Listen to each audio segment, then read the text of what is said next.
ប្រគុណម្ចាស់គ្រប់ព្រះអង្គជាទីគោរពសក្ការៈសម្ដេចទ្រង់អាដាមលោកជំទាវអស់លោកស្រីបងប្អូនប្រជាពលរដ្ឋសាធារណជនទាំងក្នុងនិងក្រៅប្រទេសជាទីគោរពនិងជាទីរាប់អាននៅថ្ងៃនេះខ្ញុំបាទសូមអានជូននៅញត្តិគាំទ្ររបស់អាដាមអភិសន្តិបណ្ឌិតសសុខាឧបនាយករដ្ឋមន្ត្រីរដ្ឋមន្ត្រីក្រសួងមហាផ្ទៃពាក់ព័ន្ធនឹងករណីតំបន់ត្រីកោណអភិវឌ្ឍ CLV DTA ដែលមានខ្លឹមសារដើមទាំងស្រុងដូចតទៅក្នុងនាមថ្នាក់ដឹកនាំមន្ត្រីរាជការស៊ីវិលមន្ត្រីនគរបាលជាតិនិងមន្ត្រីពន្ធនាគារនៃក្រសួងមហាផ្ទៃខ្ញុំសូមចូលរួមជាមួយបងប្អូនជនរួមជាតិគ្រប់មជ្ឈដ្ឋានសម្ដែងការគាំទ្រយ៉ាងពេញទំហឹងការសម្រេចចិត្តប្រកបដោយទស្សនវិស័យវែងឆ្ងាយរបស់សម្ដេចអគ្គមហាសេនាបតីតេជោហ៊ុនសែនអគ្គមគ្គុទ្ទេសកឯកនយោបាយឈ្នះសម្ដេចមហាបវរធិបតីហ៊ុនម៉ាណែតនាយករដ្ឋមន្ត្រីនៃព្រះរាជាណាចក្រកម្ពុជាព្រមទាំងអិសរាជជនជាតិកម្ពុជាដកព្រះរាជាណាចក្រកម្ពុជាចេញពីកិច្ចសហប្រតិបត្តិការតំបន់ត្រីកោណអភិវឌ្ឍ CLV DTA ការសម្រេចចិត្តប្រកបដោយស្មារតីនិងមនសិការជាតិដ៏អង្អាចមោះមុតនេះបានស្ដែងឲ្យឃើញយ៉ាងប្រឆាំងអំពីការទទួលខុសត្រូវនិងការយកចិត្តទុកដាក់ខ្ពស់ចំពោះជោគវាសនារបស់ជាតិនិងជាការតម្កល់ឧត្តមប្រយោជន៍ជាតិជាធំជាពិសេសការទទួលយកទស្សនៈមតិយោបល់និងក្តីកង្វល់របស់ប្រជាពលរដ្ឋក៏ដូចជាការបន្សាបឥទ្ធិពលឧបាយកលស្មោកគ្រោករបស់ក្រុមអគតិជ្រុលនិយមមួយក្តាប់តូច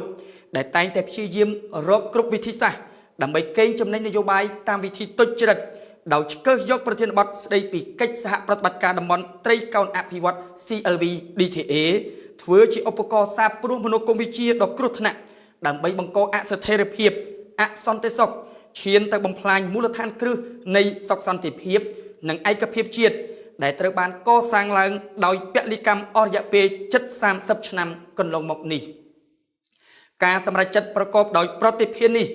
គឺជាការកាត់ផ្តាច់និងបិទបញ្ចប់ទាំងស្រុងនៅអាវុធនយោបាយដ៏ពឹសពុលដែលក្រុមអគតិជ្រុលនិយមខិតខំប្រើប្រាស់ដើម្បីមួលបង្កាច់វាយប្រហារមកលើរាជរដ្ឋាភិបាល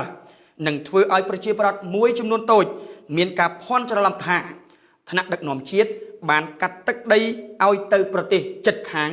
រហូតពួកគេញុះញង់បំផុសបំផល់ប្រជាជនឲ្យចូលរួមក្នុងផែនការ18សីហាដើម្បីអុកឡុកបង្កអស្ថិរភាពដល់សង្គមជាតិដែលទីបំផុតត្រូវបានរាជរដ្ឋាភិបាលនិងអាជ្ញាធរគ្រប់លំដាប់ថ្នាក់រួមគ្នាបង្ការនិងទប់ស្កាត់ដោយជោគជ័យក្នុងន័យនេះជាងខ្ញុំសូមបដិញ្ញាអនុវត្តយ៉ាងម៉ឺងម៉ាត់តាមគោលការណ៍ដឹកនាំរបស់រាជរដ្ឋាភិបាលក្នុងការបន្តកិច្ចសហប្រតិបត្តិការតាមយន្តការដែលមានស្រាប់ដទៃទៀតជាមួយបណ្ដាប្រទេសជាមិត្តនិងដៃគូនានាក្នុងក្របខ័ណ្ឌទ្វេភាគីពហុភាគីទាំងក្នុងតំបន់